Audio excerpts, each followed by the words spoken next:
Shalom, salam sejahtera bagi kita semua. Kembali lagi dengan saya, Jeti Krisanti Sitompul, mahasiswa IAKM Tarutung dengan NIM 240101157, Program Studi Pendidikan Agama Kristen semester 2. Pada kesempatan kali ini, saya akan melanjutkan video part 1 mengenai beberapa prinsip umum dalam menafsirkan Alkitab Perjanjian Baru yang telah kami pelajari bersama Dr. Baginda Sitompul, MPDK, dengan mata kuliah Hermeneutika Perjanjian Baru. Adapun prinsip yang menjadi lanjutan dalam menafsirkan Alkitab yaitu kelima, untuk siapa firman disampaikan. Yang artinya ada bagian firman yang ditujukan kepada semua orang dan ada juga yang tidak kepada semua orang. Contoh firman yang ditujukan kepada semua orang dapat kita lihat dalam Matius 11 ayat 28 yang isinya adalah, "Marilah kepadaku semua yang letih lesu dan berbeban berat, aku akan memberi kelegaan kepadamu." Firman ini merupakan panggilan terbuka bagi semua orang yang lelah dan berbeban berat. Contoh yang kedua tertulis dalam 2 Petrus 3 ayat 9. Tuhan tidak lalai menepati janjinya seperti yang disangka oleh beberapa orang, tetapi Ia sabar terhadap kamu karena Ia menghendaki supaya jangan ada yang binasa, melainkan supaya semua orang berbalik dan bertobat. Firman ini menjelaskan bahwa Tuhan menginginkan semua orang untuk bertobat, bukan hanya sebagian saja. Contoh firman yang tidak ditujukan kepada semua orang. Pertama, tertulis dalam Matius 23 ayat 27 yang berbunyi, "Celakalah kamu, hai ahli-ahli Taurat dan orang-orang Farisi, hai kamu, orang-orang munafik, sebab kamu sama seperti kuburan yang dilabur putih." Firman ini ditujukan kepada orang Farisi dan ahli Taurat, bukan untuk semua orang. Contoh kedua yaitu Matius 10 ayat 5-6 yang berbunyi, "Kedua-belas murid itu diutus oleh Yesus dan Ia berpesan kepada mereka, janganlah kamu menyimpang ke jalan bangsa-bangsa lain atau masuk ke dalam kota orang Samaria, melainkan pergilah kepada domba-domba yang hilang dari umat Israel." Firman ini hanya untuk para murid dan khusus kepada bangsa Israel, bukan kepada semua orang. Selain itu, ada juga contoh firman yang hanya untuk orang percaya.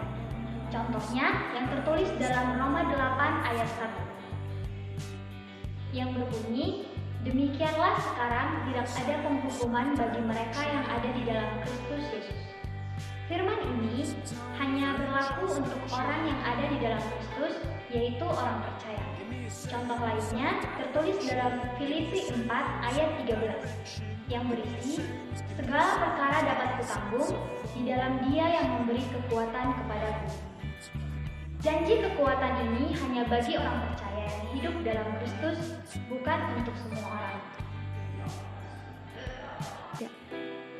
Selanjutnya, ada juga contoh firman yang hanya ditujukan untuk orang tertentu. Misalnya yang tertulis dalam Matius 16 ayat 18 yang berbunyi, "Dan aku pun berkata kepadamu, engkau adalah Petrus, yang di atas batu karang ini aku akan mendirikan jemaatku, dan alam maut tidak akan menguasainya." Firman ini ditujukan khusus kepada Petrus. Contoh lainnya tertulis dalam Matius 10 ayat 1 yang berbunyi, "Yesus memanggil ke-12 muridnya dan memberi kuasa kepada mereka untuk mengusir roh-roh jahat dan untuk melenyapkan segala penyakit dan segala kelemahan." Firman ini ditujukan kepada ke-12 murid Yesus, bukan untuk umum. Dan yang terakhir adalah contoh firman yang hanya untuk individu tertentu dan hanya saat itu saja berlaku. Contohnya pada Lukas 1 ayat 13 yang berbunyi, "Tetapi malaikat itu berkata kepadanya, jangan takut Zakaria, sebab doamu telah dikabulkan dan Elisabet istrimu akan akan melahirkan seorang anak laki-laki bagimu, dan haruslah engkau menamai dia Yohanes. Firman ini hanya untuk Zakaria, nubuatan tentang kelahiran Yohanes Pembaptis, dan tidak akan terulang kembali.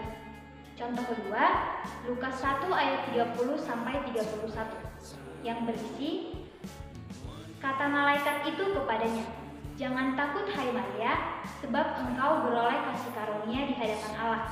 Sesungguhnya engkau akan mengandung dan akan melahirkan anak laki-laki, dan hendaklah engkau menamai dia Yesus." Firman ini merupakan pesan khusus kepada Maria, ibu Yesus, tentang kelahiran Yesus, dan di mana peristiwa tersebut hanya berlaku pada saat itu saja. Berikutnya, prinsip yang keenam adalah membedakan sudut pandang Allah dan sudut pandang manusia. Memahami Alkitab tidak lepas dari Allah itu sendiri. Meski unsur-unsur manusia juga harus diperhatikan seperti budaya, bahasa, pemerintahan, ekonomi, dan lain-lain. Karena Alkitab dihadirkan dalam unsur manusia dan unsur Allah. Contohnya dalam 2 Korintus 12 ayat 9-10 yang berbunyi, "Tetapi jawab Tuhan kepadaku, cukuplah kasih karuniaku bagimu, sebab justru dalam kelemahanlah kuasaku menjadi sempurna. Sebab itu, terlebih suka aku bermegah atas kelemahanku, supaya kuasa Kristus turun menaungi aku. Karena itu, aku senang dan rela di dalam kelemahan, di dalam siksaan, di dalam kesukaran, di dalam penganiayaan, dan kesesakan oleh karena Kristus, sebab jika aku lemah, maka aku kuat." Dapat kita lihat dari ayat tersebut, sudut pandang Allah yaitu bahwa kelemahanlah yang menjadikan seseorang menjadi mampu, kuat, dan bersukacita di dalam hidup. Sedangkan sudut pandang manusia, kelemahan adalah sesuatu yang membuat seseorang merasa kurang mampu atau tidak cukup. Contoh kedua tertulis di dalam Filipi 1 ayat 29 yang berisi, "Sebab kepada kamu dikaruniakan bukan saja untuk percaya kepada Kristus, melainkan juga untuk menderita untuk Dia." Berdasarkan ayat ini, sudut pandang Allah adalah penderitaan menjadi bagian dari panggilan kepada orang percaya dan sarana untuk memuliakan Allah. Sedangkan sudut pandang manusia, penderitaan adalah kutukan atau akibat kesalahan sehingga merasa tersiksa. Prinsip yang ketujuh adalah memperhatikan yang eksplisit dan implisit. Eksplisit berarti sesuatu yang dinyatakan secara langsung dan jelas di dalam teks. Ini adalah makna yang bisa dibaca dan dimengerti secara langsung dari ayat-ayat Alkitab tanpa membutuhkan penafsiran tambahan yang terlalu dalam. Sedangkan implisit berarti sesuatu yang tidak secara langsung disebutkan, tetapi dapat disimpulkan dari konteks, struktur, atau maksud penulis. Penafsiran implisit menuntut pemahaman yang lebih mendalam dan kontekstual terhadap teks. Pertama, yang eksplisit dapat diartikan dengan implisit. Contohnya, pada Matius 5 ayat 21-22 merupakan penjabaran dari Keluaran 20 ayat 13. Matius 5 ayat 21-22 berbunyi, "Kamu telah mendengar yang difirmankan kepada nenek moyang kita, jangan membunuh. Siapa yang membunuh harus dihukum. Tetapi aku berkata kepadamu, setiap orang yang marah terhadap saudaranya harus dihukum. Siapa yang berkata kepada saudaranya, kafir, harus dihadapkan ke mahkamah agama, dan siapa yang berkata jahil harus diserahkan ke dalam neraka yang menyala-nyala." Dalam Keluaran 20 ayat 13 berbunyi, "Jangan membunuh." Ayat Perjanjian Lama secara eksplisit melarang tindakan membunuh. Namun, Yesus menambahkan lapisan makna secara implisit, bahwa marah dalam hati pun sudah melanggar perintah itu. Ini memperluas makna dari membunuh ke arah sikap batinnya. Contoh yang kedua yaitu pada Matius 5 ayat 43 sampai 44 merupakan penajaman dari Imamat 19 ayat 18. Matius 5 ayat 43 sampai 44 berbunyi, "Kamu telah mendengar firman, kasihilah sesamamu manusia dan bencilah musuhmu. Tetapi aku berkata kepadamu, kasihilah musuhmu dan berdoalah bagi mereka yang menganiaya kamu."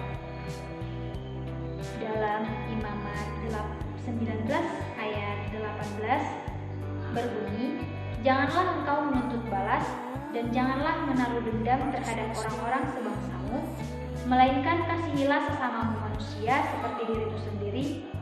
Akulah Tuhan."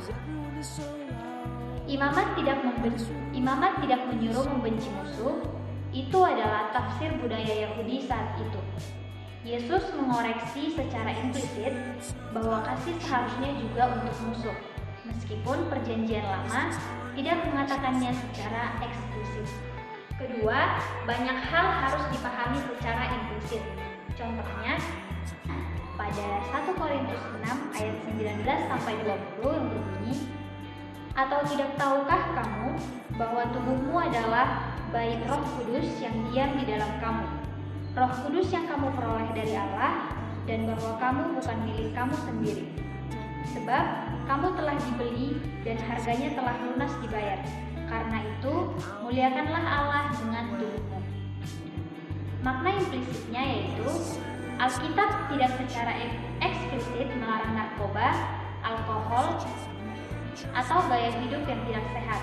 Tetapi ayat ini menyatakan bahwa tubuh adalah tempat tinggal Roh Kudus, jadi kita wajib menjaganya.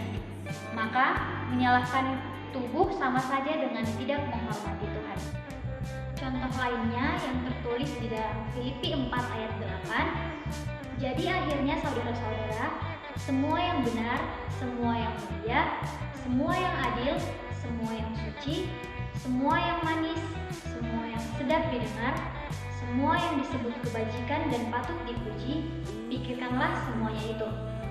Makna implisitnya, tidak ada larangan eksplisit untuk menonton film, tidak bermoral atau konten buruk. Tetapi ayat ini memberi prinsip, hanya pikirkan dan isi pikiran dengan hal-hal baik. Artinya, menghindari konten negatif adalah bagian dari hidup Kristen yang sehat secara rohani. Ketiga, pemberian makna implisit yang benar kepada yang eksplisit. Contohnya, pada Yohanes 14 ayat 6, kata Yesus kepadanya, "Akulah jalan dan kebenaran dan hidup. Tak ada seorang pun yang datang kepada Bapa kalau tidak melalui aku." Makna eksplisitnya yaitu hanya melalui Yesus orang bisa datang kepada Bapa. Makna implisitnya, orang yang tidak melalui Yesus tidak bisa datang kepada Bapa. Artinya, keselamatan hanya ada di dalam Kristus. Contoh lainnya tertulis di dalam Matius 10 ayat 32 yang berbunyi, "Setiap orang yang mengakui aku di depan manusia, dia juga akan kuakui di depan Bapakku yang di sorga." Makna eksplisitnya yaitu orang yang mengakui Yesus di hadapan manusia akan diakui olehnya di hadapan Bapa. Dan makna implisitnya yaitu orang yang tidak mengakui Yesus di hadapan manusia akan tidak diakui oleh Yesus di hadapan Bapa. Keempat, hanya makna implisit yang salah kepada yang eksplisit. Contohnya dalam 1 Korintus 15 ayat 52 yang berbunyi, "Dalam sekejap mata, pada waktu bunyi nafiri yang terakhir, sebab nafiri akan berbunyi dan orang-orang mati akan dibangkitkan dalam keadaan yang tidak dapat binasa dan kita semua akan diubah." Makna implisit yang salah yaitu beberapa menafsirkan bahwa hanya pada satu waktu tertentu saja atau satu hari atau satu tiupan nafiri harfiah seluruh orang mati akan bangkit. Padahal Paulus berbicara secara simbolik tentang kebangkitan tubuh dalam konteks pengharapan eskatologis, bukan bukan menyatakan waktu literal atau satu peristiwa fisik yang bisa diamati seperti itu. Contoh lainnya dalam Matius 19 ayat 24 yang berbunyi, "Lebih mudah seekor unta masuk melalui lubang jarum daripada seorang kaya masuk ke dalam kerajaan Allah." Makna implisit yang salah yaitu beberapa mencoba mengurangi kerasnya pernyataan ini dengan mengklaim bahwa lubang jarum adalah gerbang kecil di Yerusalem tempat unta bisa lewat dengan susah payah. Padahal, tidak ada bukti historis kuat bahwa gerbang itu benar-benar ada. Ini adalah gaya hiperbolis untuk menunjukkan betapa sulitnya bagi orang yang terikat harta untuk masuk ke dalam kerajaan Allah. Baik, demikianlah lanjutan beberapa prinsip-prinsip menafsir Alkitab Perjanjian Baru. Semoga video ini dapat bermanfaat bagi kita dalam menafsirkan Alkitab. Sekian dan terima kasih.